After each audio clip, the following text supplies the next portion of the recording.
dark-skinned shorty at a startup with them white folks. Thought it was a drought, now they gave the show to Michael. No, we moved the word count, no, we got the God flow. This ain't what you heard about, just that good convo. Good convo, good convo, good convo. This that good convo. Everybody's getting a little. We got a couple people in here. We shout out all 17, 18 people in here. It is 12 o'clock in Chicago. We actually live and direct. I always say recorded and direct, but we live and direct right now. You in Brooklyn? You said? Yeah, in Bed-Stuy right now, holding it down. Vibing right now in Chicago right now. Dolo in the apartment, holding it down. You feel me? Yeah, my hair look a mess. You deal with it. It's okay. We got Howie in the building right now. You feel me? Beautiful, beautiful, beautiful, beautiful. All right, so this is the first ever Lost Sounds Radio collaboration of Good Convo. This is Good Convo number 9, I believe. Number 9. The Rona has hit. We are in the house, but we have somebody I've spoken to about a little over a year ago. You know, she rocked out at our showcase last year, so we finally got to meet. And she is from Charlotte, North Carolina, by way of Philadelphia, Pennsylvania, and now currently in Bed-Stuy, Brooklyn. Ivy Soul in the building, y'all. What's good, y'all? Hope everybody is being safe and sound. Shout out to coronavirus for giving us this opportunity. Yeah, we flipping it. We have to flip the narrative out here. I haven't been to therapy. I probably need it, but, you know, there's probably something about flipping narrative, you feel me? Yeah, no, we have to, define ourselves for ourselves. And we have to define our reality for ourselves. So. Mm-hmm. Speaking of which, you got a special guest. You want a special guest? Special guest is my good friend Red Wine. This is a Pinot Noir. It's 2017. You know, it's got nice fruity notes. You know what I'm saying? So we're gonna get that started now. I got the water. Yeah, I got the water. In the land of work from home, 1 p.m. is the same as 5 p.m. Always 5 o'clock somewhere. Always. It's also breakfast time whenever you feel like it. I ain't even eat this, y'all. I'm not finna eat it live. I'm not crazy. But it's on tap, just so y'all know. I saw the toast in there. I respect that a lot. I just got on the wave. I just got on like the whole grain wave with a little peanut butter and all that. Sorry. Like I did Wingstop last night. Wingstop is in the fridge right now. On go. Lost Sounds Radio. I hope y'all pour something up for yourselves right now. Speaking of which, we are also here because Ivy just released Overgrown Live. It's available on streaming. It's available on Bandcamp. It's available on Patreon if you want to learn how to support that. We also have a vinyl pressing of that, and for a limited time, we have a bundle. So if you were VMP, you can get Overgrown and Overgrown Live in a bundle. So hit that link right there in the call to action button, the green thing below us. Get more information about that. Absolutely. Thank you again to Vinyl Me Please for pressing this out. Love working with this company. Truly an honor and a privilege to do so. Yeah, and it's beautiful. Like I really like it was a labor of love. You know, as with everything in this current moment, it's a little like it's being released a little bit differently than we expected, but you know, just kind of got to roll with the punches at the moment. We're gonna get into all that. So yesterday we were sound checking. You said that your transition to Brooklyn, it was very long, very arduous, very step by step, involved a lot of couches. So tell me what made you take the leap, and what was the process of getting from Philly to Brooklyn? So the transition from Philly to Brooklyn was a little haphazard because the apartment that I was living in Philly was dealing with a lot of like pest issues. Yeah, like I got a new neighbor. That new neighbor brought a lot of friends with them. I don't know about you, but I really hate pests. Like truly, like deeply embedded in my DNA that like I can't do it. And my landlord wasn't being as responsive as I felt like was necessary. And then when I started looking for new places, a lot of the areas that I was interested in living in Philly have become like gentrified. So it was no longer the affordable safe haven it had afforded me in the past. So I figured if I was going to be paying like upwards of $1,200, $1,300, $1,400 for a space, then like I was already traveling to Brooklyn 2 or 3 times a month. I was already like crashing on couches when I was doing so. And it just felt like at that point, I spent 8 years in Philly, 4 years post grad. Felt like if I didn't leave now, then I might never leave. Mhm. And Philly's always going to be home. So it's not like I'm going to lose that part of me by leaving. So yeah, just like ended up crashing with homies, popping around in a couple of places in Brooklyn, like Prospect Park, Bed-Stuy, Bushwick, and then finally like found a place that was in budget and like with someone that I trust as far as the roommate situation is concerned, because I was super skeeved out by like the prospect of living with strangers. So yeah, it worked out. It took about a solid 3 months, unfortunately, but it did work out, and thankful for that for sure. Yeah, that city to city transition especially is ridiculous. Just considering like I got the Chicago jump, it took like where I came from, and I was living in Madison still. It's like you could wait till the last week before your lease turns over and get an apartment. Like it's nothing if you have decent credit and your rental history is okay. But being out here, it's like it took a whole 2-3 months. Like you spend like $500 in the hole. Next thing you know, you just don't know what your soul given. I remember the time I finally got this apartment, I was getting on the bus back. I was dejected, defeated, and then got the group chat text like, "We got it." And just like the joy of housing, which is fucking ridiculous. Yeah, it's wild because like housing is like a human right. So like the fact that it causes so much stress is wild, right? Like the concept that like you there are plenty of scenarios in which you can, for all intents and purposes, be homeless by no virtue of like actual necessity, just like by virtue of being a person in a place where Right. housing is scarce. It's wild. Beyond me, Wild. actually. So to be in New York now with this shit going down, how has that uprooted you in a sense, and how have you found ways to stay rooted while you navigate this right now? So I'm doing teletherapy at the moment, and I was doing so prior to coronavirus because I didn't want to change therapists after moving. Like that just didn't feel like a necessity. I feel like we were in a good groove, we were making progress, et cetera, et cetera. And something that we actually talked about today is the fact that like my life didn't change very much immediately because I work from home. Like by and large, exactly. Right? Like I have a studio set up in my bedroom. And like that has been ground zero for quite some time. But what did change and what it didn't like I didn't feel the change until like recently is the fact that because I spend so much time like in isolation, being able to move about the world pretty freely is something that's extremely important for my mental health. I go to like one museum a week. Like I spend like time like on some like board games / like dinner shit with my friends 1 to 2 times a week. I run, like I go to the gym 4 to 6 times a week, specifically for mental health reasons. Like sweating helps me.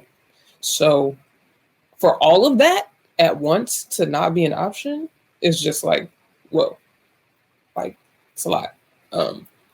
So like I feel uprooted from my routine, like in a big way, but I feel extremely rooted in like grinding this out, you know, like just like making sure that in the ways that I can be present and can be like feeling what I feel, but like not like lost in the feeling, doing my best. But yeah, it's also unprecedented, right? It's not like we can like look to any other point in our life that felt like this specifically at all. And it's not like we can lean on our elders in a situation like this because this is uncharted territory for them as well. Right. So yeah, I feel uprooted from my routine, but at the same time, I feel in community with all the people who are having to adjust to this very, very like ridiculous and slightly avoidable situation. So like a concept. Yeah. Tough. That's something you pour the Shiraz out for right now. Pour the Shiraz out for the fact that this was slightly avoidable. Somewhat avoidable. Yeah, I hear you on the point of freedom in the sense of just the autonomy it provides where you can just lose yourself in your community or lose yourself in the city and just go where you need to go, because that is just what, I don't know if you saw the tweet where it's like check on your A friends. Like, I don't know if you're the A friend to your friends, but I'm probably the A friend. Like, I'm like the super extrovert.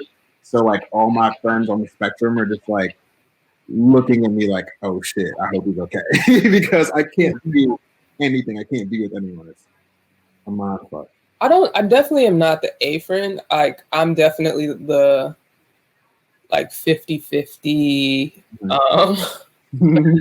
invite me out somewhere and like the odds of me pulling up is a strong 50-50 depending on the day of the week type vibe. However, like one of the goals that I have for 2020 is to make sure that I'm more present like physically with my friends, because I do travel, like in the past at least. I travel a lot for work, so I miss out on like big moments with my friends and family often. And like it's not something that I feel a way about anymore, but it is something that I wanted to be more cognizant about, like making sure that I'm physically present as much as possible so that when I do miss things, it's not like I'm missing the lion's share of it, if you will. But yeah, still super, it's difficult.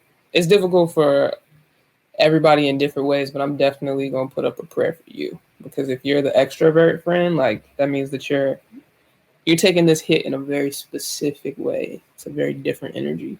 Facts though. It's just like, I haven't been on the train. Like going to the corner store feel like war. You feel me? Because it's drained. It's too many people. You just want to get one thing and be out. The 2-minute trip turns into 10 because it's one register and it's 6 people. So like, it's just, oh God, damn it. It's tough. Super tough. Okay, so all right, this is an infomercial. Give me Ivy Stoll's top quarantine tips. And on the side of that, give me your top indulgences. Like things you just, Infomercial.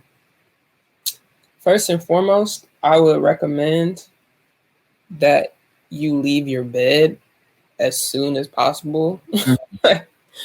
Because I think that because we don't spend, like in normal life, we don't spend enough time resting, that our immediate inclination is to like OD on rest, but our bodies need to be upright so that rest feels like rest.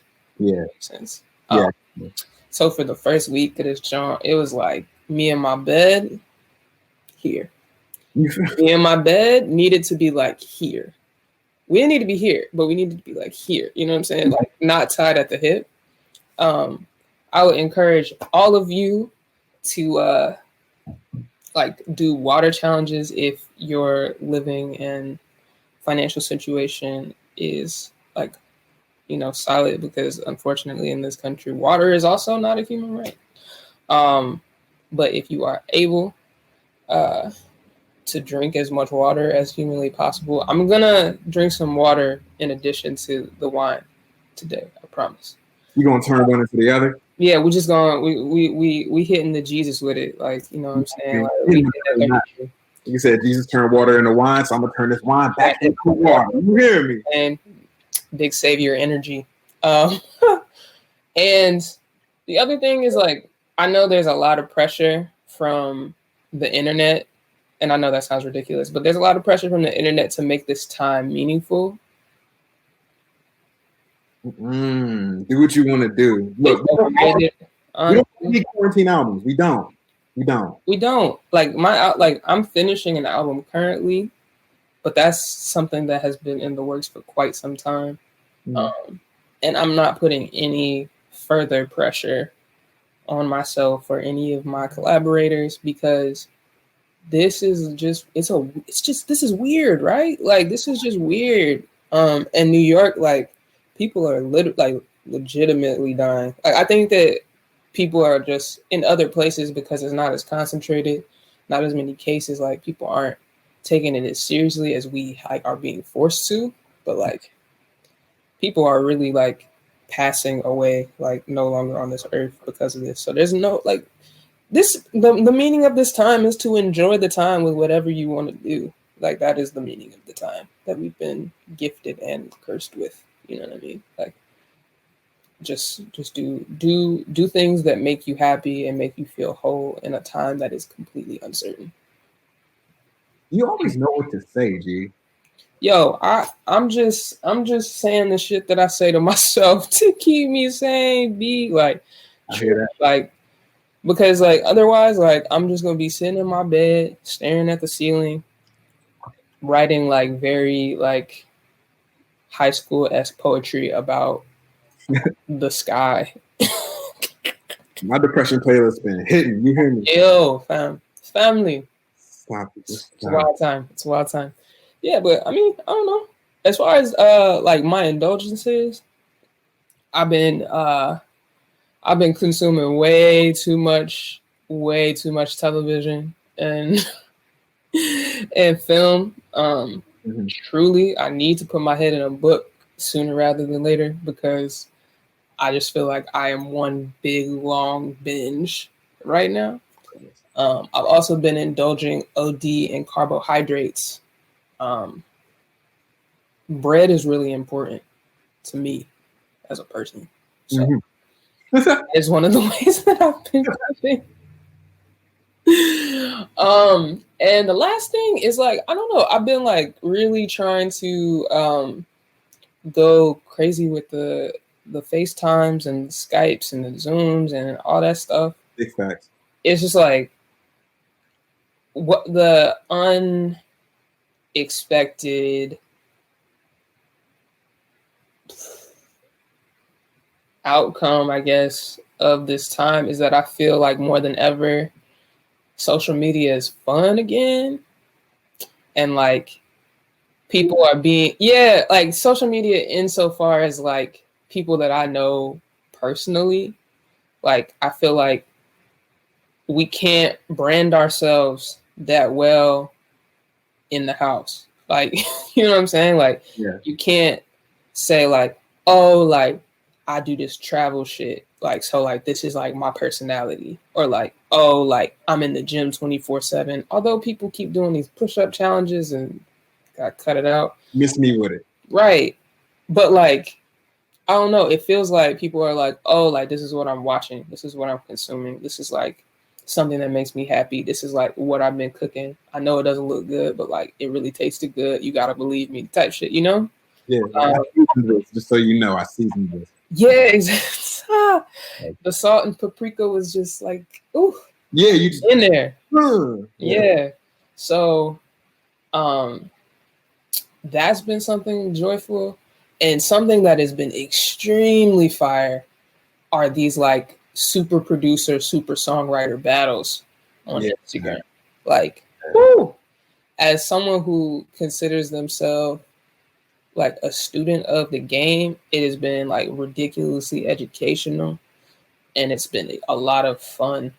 Like, say for the Sean Garrett, the Dream Battle, like all of them have been really fun, and I think that's rare in music nowadays. Like, we just don't get to see our idols or our icons have fun. We got the memes out of the Sean Garrett shit. We got all the memes.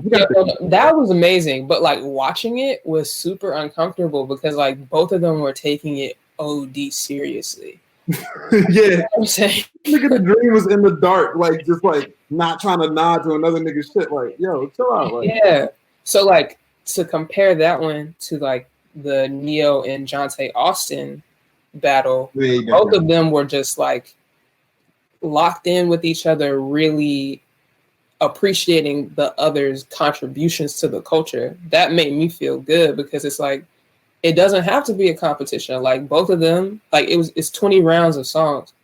40 of the songs that mean the most to like my childhood are locked in those men's brains. Like that happened because those two men like were fortunate enough to be able to like get in the room with the right person and write the hell out of songs for them. Right. Like Jonte Austin wrote Sweet Lady for Tyrese at 15 years old. Like 365 times 15, dog. Like, what? That's wild. And it's beautiful. And like, yeah, they were just vibing with each other. They were like big up in each other. They were like, yo, I remember when you dropped this thing, it made me want to drop this thing. And like that type of camaraderie is way more impactful than like people taking it seriously, because both of them are like influential as hell. It doesn't really matter which one of you is more important or who won the battle. Like the thing is, like, y'all gave millions of people a soundtrack. Like that's beautiful to me. Yeah, let's get into this album right quick. So you dropped the OG version back in 2018. So now you chose to revamp it. So what made you commit to making the album reinterpret itself in this fashion? What made you want to commit to this new shit, this live shit? The reason for that is twofold. First and foremost, I felt like Overgrown was the album that I've been trying to make for a really, really long time. And I think that I wanted people to experience it the way that they would have experienced it on tour if I had like my band with me, because I've been playing with my band since I dropped the East West EPs, so since like 2017. And unfortunately, like time, money, and opportunity hadn't presented itself to that point so that I could go on the road with the guys. So in a lot of ways, it was just like, hey, like, this is what you would experience on tour if I was able to go to your city, you know? And I think that's important because I've always tried my best to prioritize musicality.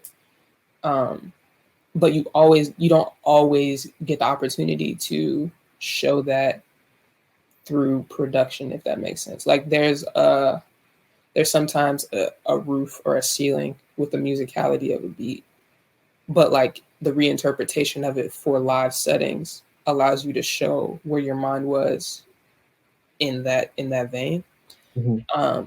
And the second one is that I wanted to like kind of pave a path for myself and like pave a path for the fans to like expect what was coming, you know? So yeah. Like, I think a lot of artists don't give their fans time to catch up, if that makes sense. Like we experience a lot of change in our creativity, and because it happens over a period of time for us, we feel like our fans are with us. But unless you're releasing things throughout that journey, your fans can be kind of left in the dark. So like on the album that I'm working on currently, it's way more jazz influence, way more like live instrument influence.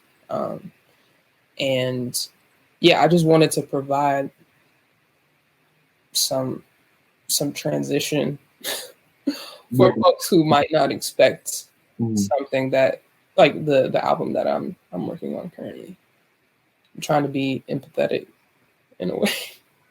It's crazy to say it like that. I didn't think about it like that because just like, you know, people just start over here. I think my favorite artists personally, from just people that I've invested in from fandom's perspective, is folks who are always changing and like nothing exactly sounds the same. But more often than not, there's some release or some single or some little pack that gets people in the transition phase from we were over here instead of just popping like we were all the way over here. Now we're gonna ease you into it. Yeah, just like smoothing the transition just a touch, because it's not going to do it completely, right? Like it's never going. If you hear the new shit, you're like, my voice is obviously the same, my message is like very similar. It's different, but it's similar. So like in that way, there's consistency, but literally nothing else about this album is going to like the bridge between Overgrown and the album that I'm working on. It's like kind of fraught. So I wanted to, as also a consumer of music, it makes me feel better about like what I'm getting when there's like a clear trajectory. I think the person that does it best is probably Tyler. Like you can hear remnants of every subsequent like album in the next one. Right. But like he drops little like snippets and stuff to like ease the path. Like he's one of the best at that in my opinion, for sure. Word. So you said that this album would be something you would get if you could go to the Overgrown tour with you and the band. Let's talk about how you assembled that band. How did you meet these folks in Philly? It says in Philadelphia, live in Philadelphia is part of the tagline, which is very important. So let's talk about how, like, the Overgrown album, you were in Germany in pressure cooker moment, and it was like, let's do this shit now. This one, you tapping in with home. So how'd you build the crew? How'd you build the trust? So my MD, my music director, his name is Max Honig. Amazing cat, like plays with the stylistics on the keys. Crazy, super crazy. We went to school together, so we went to Penn together. We met my junior year. He's a year younger than I am. Just on some music. Like I lived in a row house that was 8 people deep. So like there was a lot of overlap amongst our friends. And Max was one of those cats that like you meet one time, y'all have a good conversation about music, and then like from there you just check in every now and again, see each other at shows, etc., etc. He actually started a band, or more like a collective, honestly, because it's probably like 15 people deep at this point, called Omar's Hat. And after he graduated, they started doing a lot of shows around the city. Omar's Hat, myself, and Daniel Caesar did a show at Penn. And that's when I met the rest of my what's currently my band. Word, okay. They're all Omar's Hat affiliates, but like, yeah, they like incredibly talented guys. So Max Honig is on keys. This dude Jacob is on bass. Larry is on guitar. And this guy named Cam is on the skins on drums. Yeah, and it's just honestly, yeah, from that moment on, it's really been us kind of riding the wave and linking once or twice a month over the past year or so to knock out the album. But it's super natural. Though, like, yeah, they've been my homies since 2017. Like, as early as, like, 2013, but, like, truly, like, homies since, like, 2017. So, yeah. Super, super casual. I like, hope that the opportunity to play with them on the actual road comes up sooner rather than later. That's what we were planning for this year, which is why it was so annoying. Yeah. Yeah, it was tough. It was tough to let that go. But I think, yeah, just, and I think you can hear it in the album, right? Like, I think you can hear the comfortability that we had with each other. On the tracks, on Wax. Yeah, that's something I wanted to get to because the immediate vibe that I got from it, it's like way more loose and it's like a little bit slower. And some of the songs don't even have the words of the OG versions. Like it made me think to ask you, how did you notice yourself engaging with your words and their music differently than the original process? Word. I think I just had a lot on my mind when I wrote Overgrown. Like I was just battling through a lot of stuff, and I let Overgrown be the release for that, which is like a nice thing, but it's also one of those things where it's like once you release it, sometimes it doesn't need to be restated. And I felt that about a couple of the songs. So like you'll notice that like Achilles, for example, isn't a song that I perform on. I just let them rock out with the instrumentals. Parables is another one because it's like I've already said it. It happened. It's going like it. That's life now. It's well documented. Um, yeah, and what's funny is like a lot of the songs. I just like the perfect example is Roller Coaster. The original version of Roller Coaster sounds more like it does on Overgrown Live than it does on the original album. Okay. Yeah. So I got this beat from this amazing producer in Cali called Jay Roosevelt. She's like super dope. Wrote Roller Coaster. It's like the first half of Roller Coaster. And then she was like, fuck. Like I sold the beat. And I'm like, damn it. Classic. But But when we got to Germany, they were playing some shit that sounded like Aaliyah. I was like, wait, what if I flipped it and it was upbeat?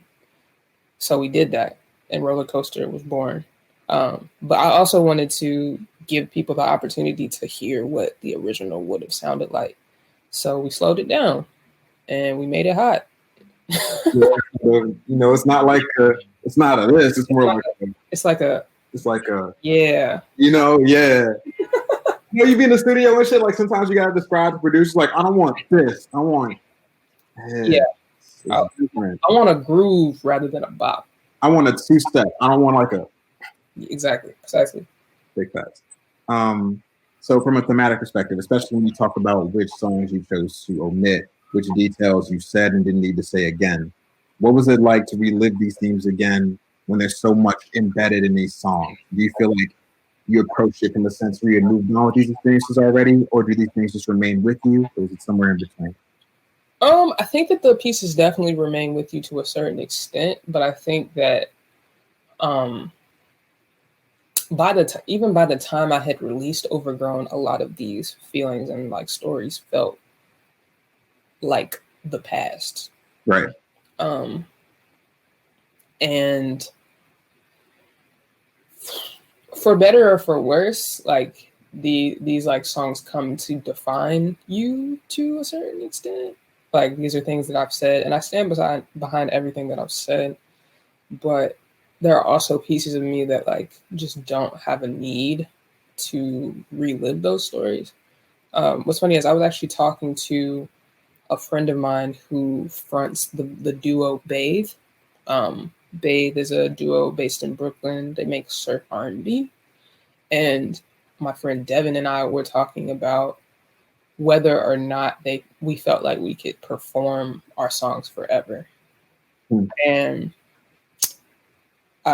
one of the things that I said is I don't know if I could like authentically, because it like a lot of some things won't apply later on. Right. And then beyond that, I think that pop singers in a lot of ways have a lot of longevity because they're not singing from their own experience 9 times out of 10. You know what I'm saying? Like there will be pieces of the experience there. And I feel like the only person who's truly singing deeply from experience is Beyonce. So she can do whatever the hell she wants. Period. But like when you don't sing or perform from your own experience, it's a lot easier to just turn it on, turn it off. But like there have been moments during shows where I'll remember where I was when this moment happened and like be like distraught. Yeah, it'll be like I'm being confronted with like all of the baggage that came with that moment. And it's short-lived, but like you still have to live it. So I think, I don't know. I think, these pieces always stay with you, but sometimes they're redefined. And the opportunity to reimagine them was something that like was pretty liberating, I think. All right, while we're on the subject, man, make sure y'all click that link, yo. Where's the chat at? Chat, where y'all at? Where's the chat? Yeah. I can't even type it like that because I'm like, this is the brand voice right now. I am the brand voice, so it's like I'll say, chat, holla at me. You're like, it doesn't. Chat, where you at? Make sure Paulie is crushing them tickets and listening. Shout out Paulie, support homie. Shout out Emily, hook this up, Lost Sounds Radio.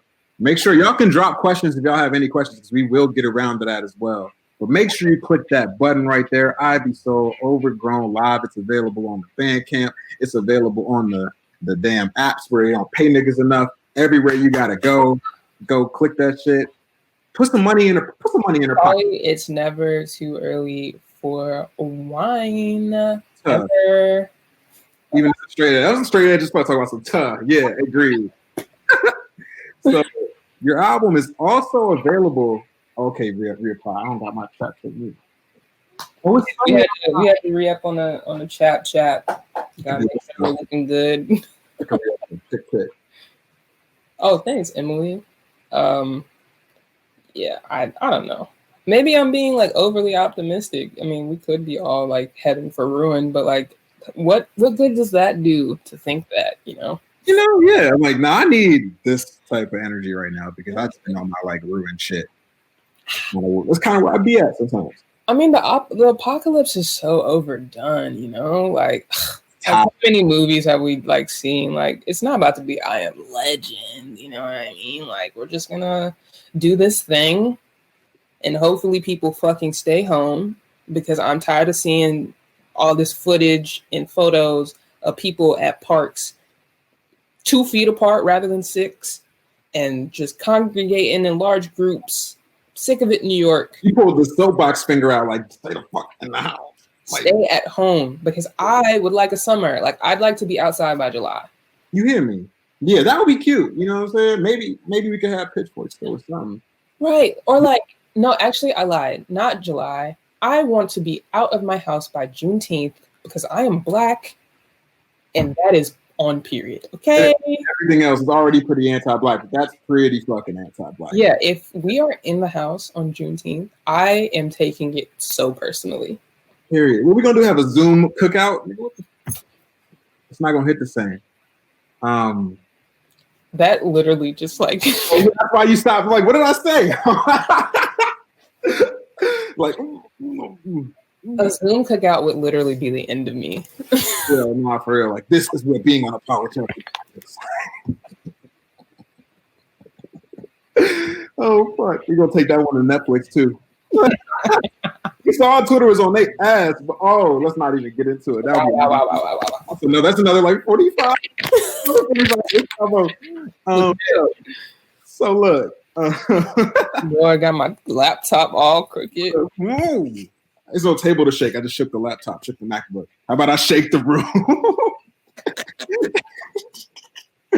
Okay, look. Yeah, let me get on track. Because you said I Am Legend and it triggered me because like my uncle is convinced that it's like I Am Legend time. So he's like buying like the $500 like quarantine packs, like that doomsday shit with the cheddar broccoli and shit. And he keeps like posting fake like information in the chat without checking it. And I'm like, you can't keep doing this. Like, stop. Steam is not going to do anything. A blow dryer is going to burn you. Like, it's not about to work. Stop. Fake text messages, all that. Yeah, my mom told me to gargle salt water and like make sure that I like steam every day. And I'm like, I just like feel like that's not gonna work. I just need general help, but it's not like gonna cure the coronavirus. Right. That's what I mean. Like for general health reasons, amazing. For killing the Rona, perhaps not. I don't know. There was a tea theory. Somebody said they was giving patients tea in China 3 times a day. It's like, you think, if you thought tea fixed the shit, don't you think everyone would be at the crib drinking tea? Yeah. I would. Yeah. Definitely. I would definitely be drinking tea. I'll take my roommate's tea. They're not here. Let's get back on. All right, before we get way too in the tangent. So look, I wanted to ask you, what keeps you independent? Like, what makes you continue to thug it out? Woo! That's a great question. I think, or rather I know, that the moment that signing makes sense, I would be more than happy to do so. But until it makes sense, I can't do it. And it might be, a little Taurian stubbornness. It might be feeling like, I did graduate from one of the better business schools on the planet. It might be the fact that me and my manager have been able to accomplish what we've accomplished thus far with just the two of us. But like, it just doesn't make sense for me to give up what they'd asked me to give up for the marginal utility of the thing. Um, yeah, I don't know. It's just like, I feel like I'm in a good place and I'm in no rush to see um, growth that won't stick. Mm-hmm. And I think that like when a lot of people sign, they have momentum, and the bureaucracy of a label gets in the way of that momentum. I Right. think a lot of folks. There's also like a core competency that like it really like disconcerts me about the label system. It's that I don't make money as I make money.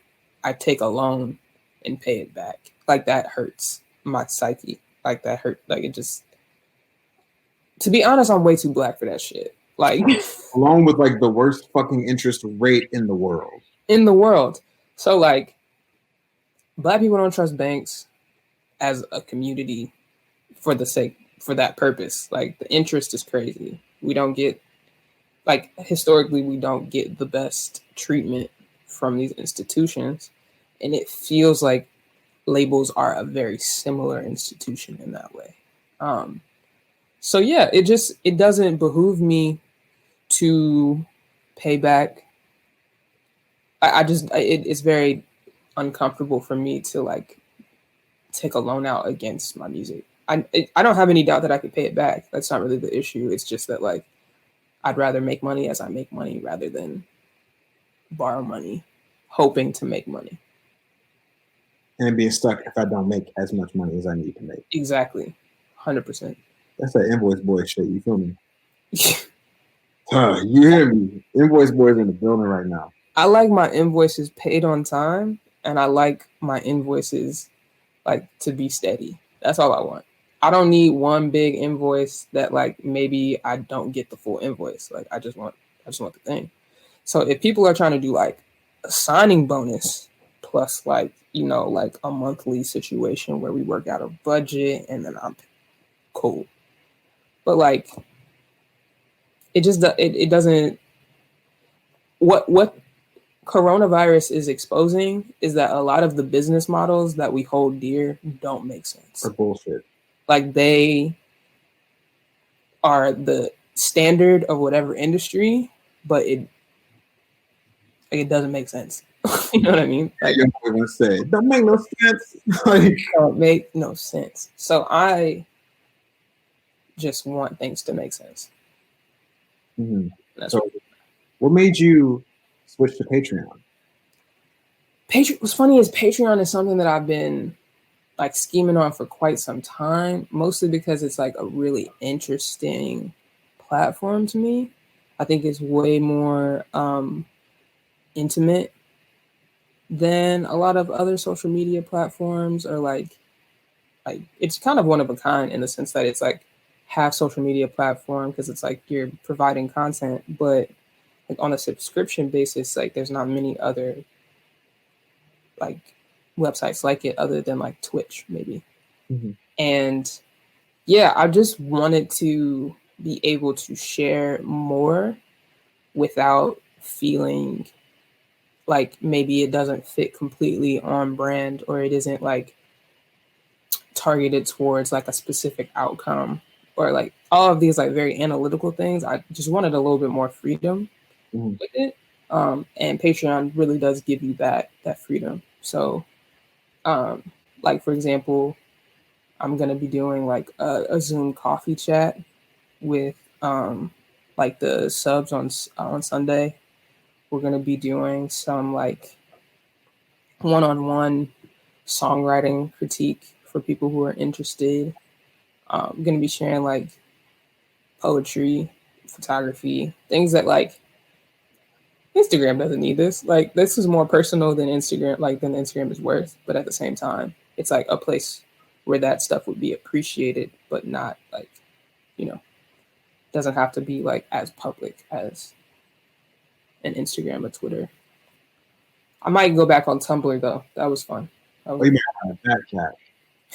You talking about the Zoom coffee chat? You had the Zoom cookout on deck already. You don't got a lot to kick it at all. I mean, but oh man, the cookout. I need to be like slapping some dominoes down on a table.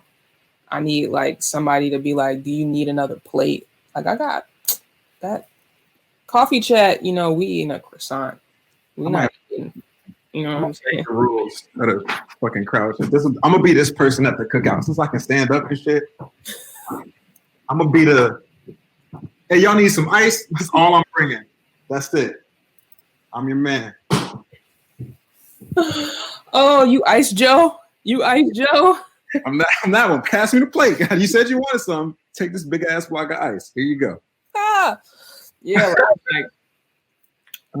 I gotta have the mac and cheese hitting the yams just right. A little tater salad. You know the vibes. I know the fucking vibe. I take the greens with or without me. It don't matter. Just put. Yeah. I respect that a lot. One of my favorite ways to troll one of my best friends is he's a cook and he just keeps posting the things that he makes during the Rona. And I just like talk shit underneath it because last night I was told him he bought like this chicken from the store and then his mom got in the comments and said the other store that they would go to. And he said, "That's right, now shut up. Stay in Virginia." I'm just like trolling every chance I get. Yo. I mean, whatever you need to do to make this seem even like remotely normal. And it feels like you're the type to crack jokes on your friends pretty consistently. So even during the apocalypse. Yeah, I fully respect that. Like you gotta be who you are to the people that you love, no matter what the circumstances. Mm-hmm. Oh, that is a perfect segue. In case y'all, you know what? I realized I didn't even say who the hell I was. For anyone in the chat who isn't familiar, you're rocking with Ivy Soul right here, live from Bushwick. You feel me? Click the damn button. Go buy some. Artists need that shit. Ain't no bailout coming for us. But in case you know, he was looking at on this side of the screen. It's Michael Penn II, rapper with a podcast, aka Crash Press, staff writer at Vinyl Me Please. You feel me? Host, exec producer of Good Convo. Shout out Amelia. Shout out Jonah. Shout out Stork. You feel me? Shout out Emily for setting this up. On the topic of being yourself, to backtrack a little bit to the label thing. This is something that has been on my brain a lot too because we poop shit. So I want to call back to the idea of Black queer radical, right?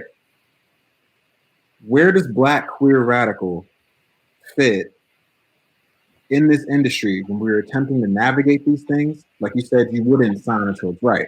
So it still feels like you get a token or two per genre for Black queer anything. And of course, it looks a certain way, has to dress a certain way, present a certain way. Meanwhile, cis-hets can do whatever the fuck they want to do, while Black queer artists are just buried, pushed to the side, and stolen from people who are too scared. So where do you sit in that? How do you navigate that? Do you feel like maybe you would be in another spot if that wasn't at the forefront of your work? There's like 7 questions, but yeah, I would just love to hear your thoughts on that. Yeah, it's weird. I think I think that's part of the reason why it feels really good to be releasing music on my own terms, because like there's no way that a label would have greenlit Overgrown live. Like it just doesn't make sense from a financial standpoint. Like it doesn't like push people towards like a price point or like a deliverable. You know what I mean? Like for all intents and purposes, like I'm doing everything that I'm doing for me and the people who really love and care about my music. As far as like how Black queer radical like tends to manifest, it's like people use queer aesthetics, people use the otherness of queerness to like differentiate themselves from the rest of cishet universe. So it's weird in that way, like to watch folks kind of capitalize off of an identity in order to push a certain marketing narrative. But at the same time, bro, like I wasn't trying to come for their spot anyway. Like I really enjoy where I am and who I am.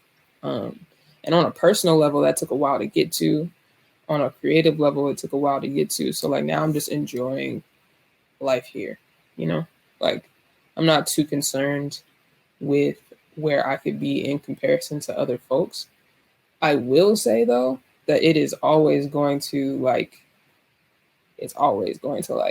work my motherfucking nerves when talk your shit. It's gonna work my motherfucking nerves when people compare me to folks, and I'm like, please don't do that. Like, there's no need for that. It is not as flattering as you think. It is not as like you're also not making like this amazing this is not an epiphany, right? Like people, you are not the first to be saying, hey, like you sound like so and so, like, oh, you remind me of this person. It's like, oh, like y'all should collab. And it's like you have no idea what's going on behind the scenes. You have no idea whose tours I've been shortlisted for and then didn't get. You don't know if this person hit me up for collab and then ghosted. You don't know, because I'm not gonna say it, right? Like I'm not gonna be like forthcoming in ways that like makes them look in a certain light, even if they are. You know what I mean? Sure. So yeah, it's like, please just like, I don't know if any artist wants to be compared to another artist. Truthfully. Yeah. Like, you know what I mean? Like if like the main one that I got early in my career was Lauryn Hill. And like to a certain extent that's a compliment, but at the same time, like doing different shit. Lauren has 2 amazing projects, Miseducation of Lauryn Hill and The Unplugged. Outside of her work with the Fugees, like that's the extent to which her career exists. Mm-hmm. Are they flawless? Yes. Do I want 2 albums to my name? No. Absolutely not. Do I want to be held to the standard of trying to become the next Lauryn Hill? No. Lauren didn't even want that. Legitimately. Why she stopped making music? Right. Why she doesn't make no fucking music? Like, bro, like it. Like I get that people think it's a compliment, but like I don't want it. I don't want it at all. Yeah, I don't know who would be the black queer radical like commodified person in the media right now or in the industry. I think that there's a couple pushes for some folks who I really actually like. I enjoy their music and like want nothing but success for them. But I don't know. I feel like that was maybe 4 out of the 7 questions that you asked. Like, that's perfectly fine. I'm just like, because even I don't think I ever really got to say, but like I appreciated when you shared my like a video and shit that one time. Like I really appreciated that. And I told a poll for a homophobe, fam, like that. Ooh, like, what? Yeah. You feel me? So look, yeah, I was like, to the same token, I remember in our first interview, you talked a lot about how there's like a slight late bloom effect to coming into your queerness, to where it sort of made you want to sit back and just, you know, let other folks take the lead sometimes as you come to your own journey. I feel like a lot of the same ways, because even into like that project in particular, I didn't say anything about that shit until now. It's like, here we are, like here's the transition point. Like I'm saying the shit outward, and I share a lot of the same anxieties that you do. To frame that into a question really and kind of to wrap things up, like where are you at in your journey right now as far as like embodying Black queer radical? Are you more comfortable? Are you more like, I'm saying this shit, this is what it is?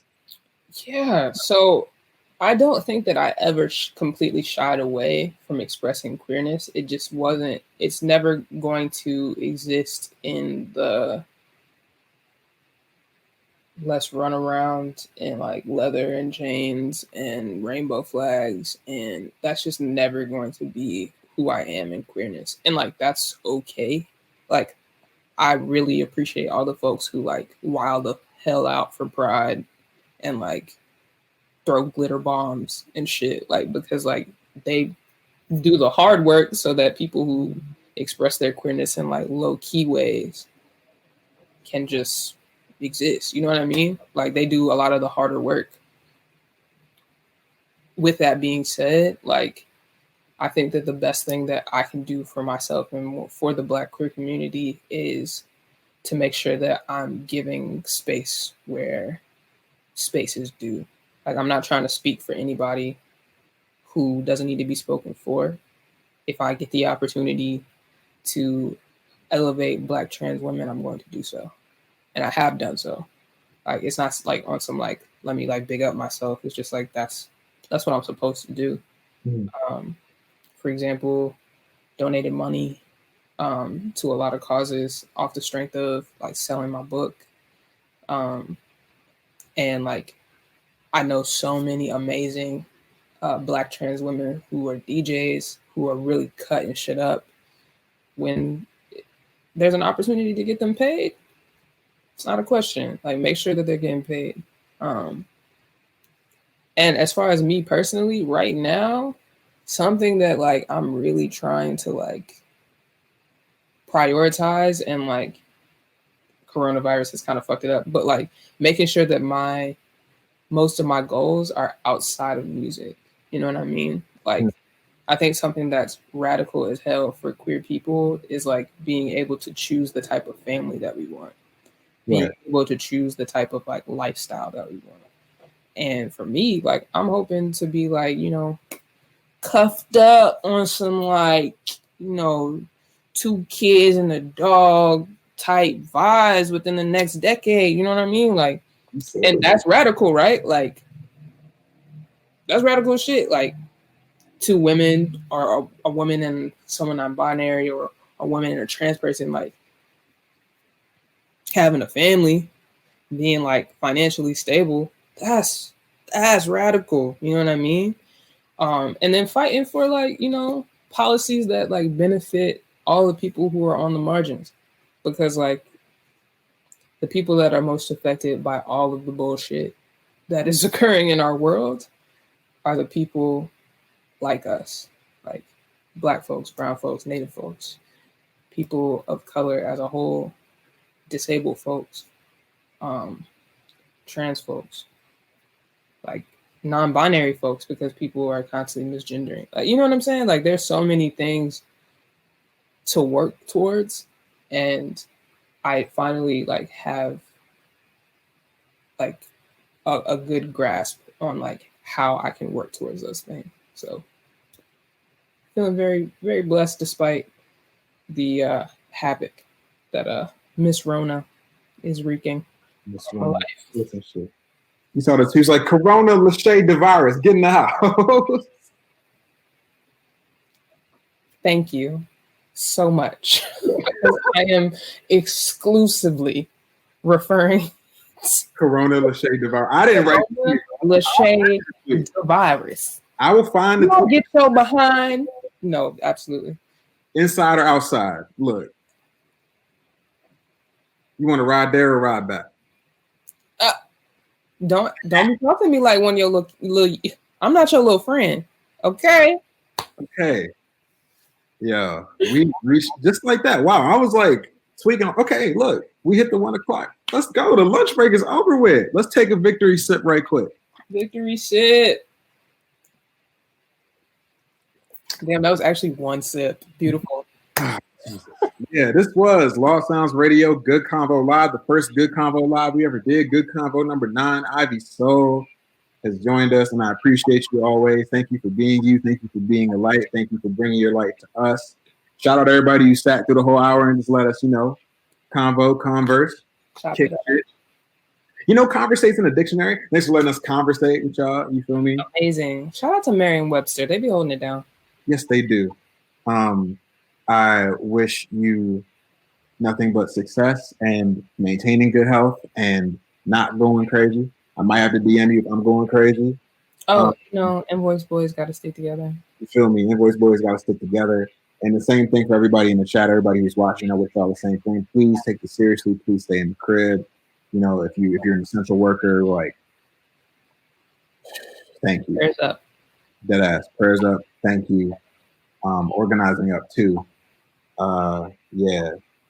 Get the damn vinyl. Ivy Soul Overgrown Live is available in the VMP store. We have a bundle with the OG Overgrown and the live Overgrown together. If you haven't got that, go get that. It was a rap and hip hop record back in the day. That interview is available as well, so go read that shit and then come back to this shit. You see what we did. Subscribe to the Patreon if you want to be in on the Zoom cookouts. You know what I'm saying? Where's that plug at? Plug that Patreon, plug your social. 100% patreon.com/IvySole. That's IVYSOLE. Thanks so much, Michael. Thank you so much, Vinyl Me Please. It's always a pleasure. Can't wait to link up in person. I'm saying I got a lot of people moving to Philly soon. I'm saying I'm gonna be in Philly. It's up. Like, come through. Everybody come through. Let's just like have fun. As soon as this is over, like commitment to fun, friends. Mm-hmm. Commitment to fun. I'll be right back on that Southwest flight. You hear me? I don't play about the Southwest. I don't. Amen. Amen. All right. You have a good rest of your day.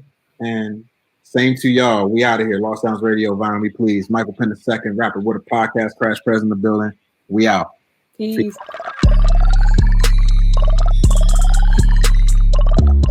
This has been the Good Convo podcast, as brought to you by Vinyl Me Please. Host and executive producer Michael Penn II, aka Crash Prez. Executive producer Amelia Sutliff. Recording and post-production by Jonah Graber. Original theme song produced by Knows the Time. Store if I try, tell him store if I'm focused, man. And it's still invoice boys word count. Click to the check drop. Period.